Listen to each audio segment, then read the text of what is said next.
ਲਿਆਓ ਭਾਈ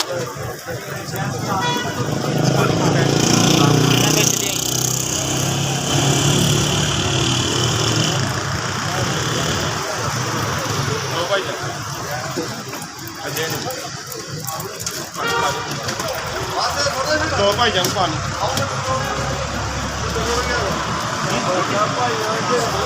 ਬਾਦ ਸਾਹਿਬ ਅੱਜ ਕੀ ਪੱਕਾ ਜੇ ਹੈ